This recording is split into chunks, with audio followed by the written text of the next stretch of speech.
Hello friends, আজকে আমরা এই ভিডিওতে আলোচনা করব নতুন একটা চার্ট প্যাটার্ন নিয়ে। সেই প্যাটার্নটার নাম হচ্ছে ফলিং ওয়েজ প্যাটার্ন। এই ফলিং ওয়েজ প্যাটার্নটা হলো একটা বুলিশ রিভার্সাল বা বুলিশ কন্টিনিউশন প্যাটার্ন। এই বুলিশ রিভার্সাল বা বুলিশ কন্টিনিউশন প্যাটার্ন দুভাবে হতে পারে, যা প্রাইস চার্টে দেখা যায়। যখন মার্কেট নিচের দিকে যাচ্ছিল কিন্তু সেলারদের স্ট্রেংথ কমতে শুরু করে এবং শেপ যদি দেখি, এটা শেপ এই চার্টের মধ্যে যদি আমি শেপ একটা দেখতে পাই, তাহলে এটা হলে দেখতে পাচ্ছি যে ওয়েজের মতো। ঠিক আছে, অর্থাৎ দুটো ট্রেন্ড লাইন দুদিকে ডাউনওয়ার্ড স্লোপিং, কিন্তু উপরের ট্রেন্ড লাইনের স্লোপটা বেশি বেশি স্টেপ এবং নিচের ট্রেন লাইনের স্লোপটা কম্পারেটিভলি কম।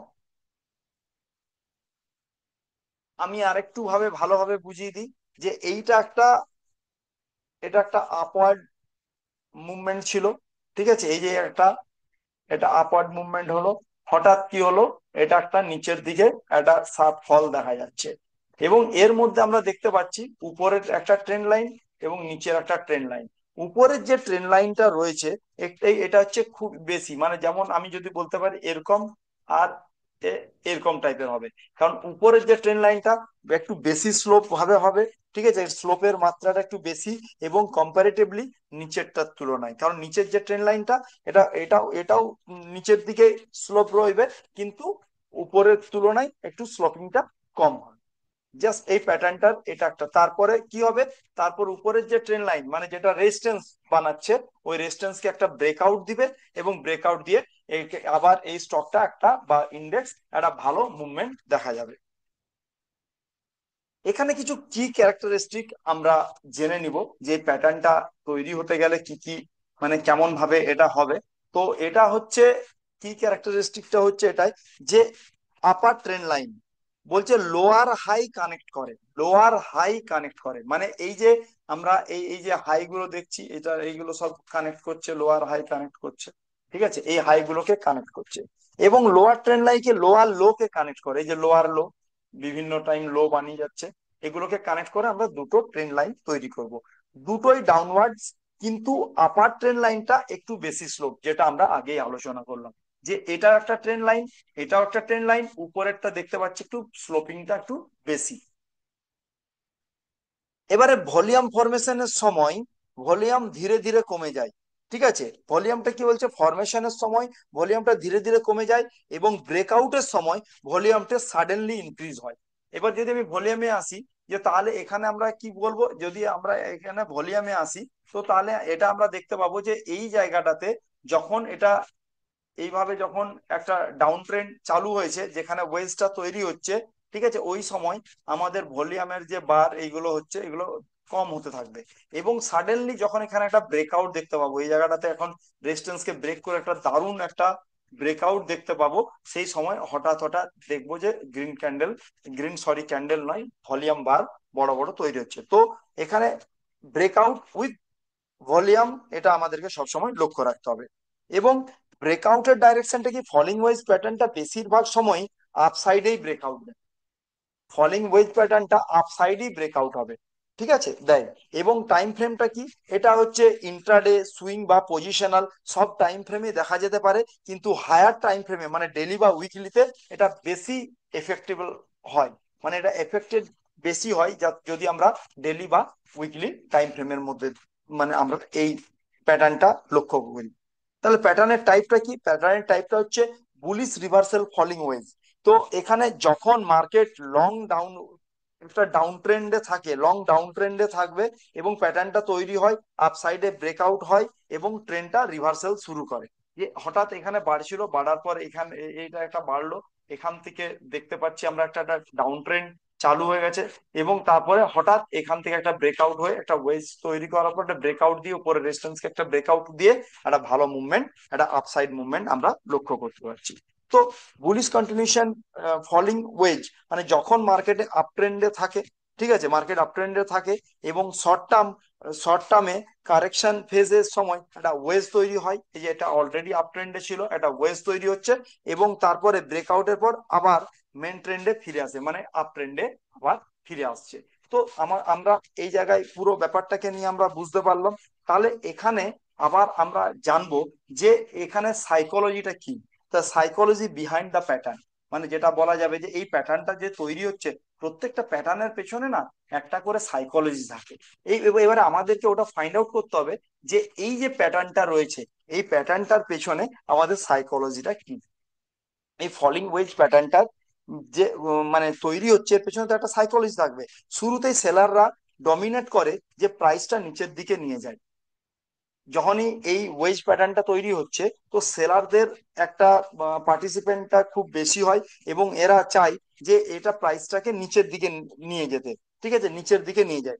ধীরে ধীরে সেলারের মোমেন্টামটা কম হয় এবং লোয়ার লো হলেও ছোট গ্যাপে হচ্ছে, মানে লোয়ার লো বানাচ্ছে কিন্তু খুব যে বড় বড় লোয়ার লো, যে ধরুন এই ধরনের লোয়ার লো এইরকম না হয়ে এই ধরনের লোয়ার লো হচ্ছে।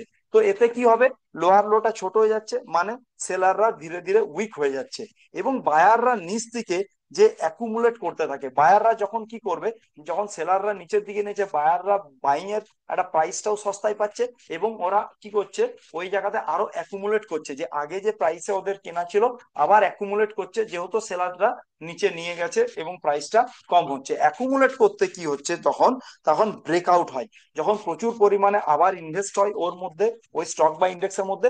তো বায়াররা সেলারদের তুলনায় বেশি মানে পাওয়ারফুল হয় সেই জায়গাটাতে। তখন সেলাররা কি হয়, তখন ব্রেকআউট হয়, তখন অনেক শর্ট সেলাররা কি করে, অনেক যারা শর্ট সেলিং করে তারা কভার করে, আর বায়াররা অ্যাগ্রেসিভলি হয়ে যায় এবং সার প্রাইসটা বেড়ে যায়। এখানে যারা শর্ট সেলিং করে, তারা শর্ট সেলিং থেকে তারা যে সঙ্গে সঙ্গে তাদের ট্রেডটাকে ক্লোজ করে এবং ক্লোজ করার পরে এবং সঙ্গে সঙ্গে এই জায়গাতে বায়াররা অনেক অ্যাক্টিভ হয় এবং এখানে সম্পূর্ণ একটা ভালো ব্রেকআউটের সাথে একটা ভালো মানে বুলিশ মুভমেন্ট দেখা যায়। How to trade falling wedge pattern, এই প্যাটার্নটা তো তৈরি হলো, আমরা ট্রেডটা নিব কিভাবে। এখানে কি করতে হবে, স্টেপ বাই স্টেপ আমরা প্রসেসটা জানবো। আইডেন্টিফাই দা প্যাটার্ন, আগে প্রথমে প্যাটার্নটাকে আইডেন্টিফাই করতে হবে, যে দুটো downward sloping trend line draw করে এবং একে অপরের দিকে কভার করছে। ঠিক আছে, মানে একে অপরকে কভার করছে, এইভাবে একটা আইডেন্টিফাই করতে হবে এবং ওয়েট করতে হবে ব্রেকআউটের জন্য, যে আপার ট্রেন্ড লাইনের উপরে ক্যান্ডেল ক্লোজ হলে তবেই এন্ট্রি কনসিডারটা করব। এবং ভলিউম কনফার্মেশন, ব্রেকআউটের সময় ভলিউম হাই হতে হবে, যেটা আমরা বারবার বলে এসেছি আরো অন্যান্য প্যাটার্ন গুলোতে, যে যখনই ব্রেকআউট হবে উইথ ভলিউম হওয়া দরকার। এবং এন্ট্রি পয়েন্ট কখন হবে, যে ব্রেকআউট ক্যান্ডেলটা ক্লোজ হওয়ার পর অথবা রিটেস্টে বাই হবে। রিটেস্টে বাই মানে আমরা বারবার বলি যে এই জায়গাটাতে যখন ব্রেকআউট হচ্ছে, ধরুন আমার এইটা একটা, এখানে হচ্ছে রেজিস্ট্যান্স, স্টকটা এইভাবে যাচ্ছে, এই যে এইখানে একটা দিল, ঘুরে এসে যে এই পোর্শনটা হলো এটাকে রিটেস্ট বলছে, তো আমরা এই জায়গাটাতে এন্ট্রি নিয়ে নেবো। ঠিক আছে, তো এই ক্ষেত্রে আমরা এরকম জায়গাতে একটা এন্ট্রি নেব।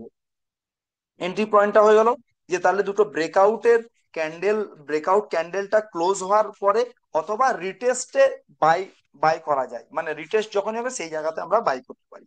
স্টপ লস কি করব, যে প্যাটার্নের লাস্ট সুইং এর লো এর নিচে, মানে এরকম জায়গায় আমরা এখানে এসএল প্লট করব।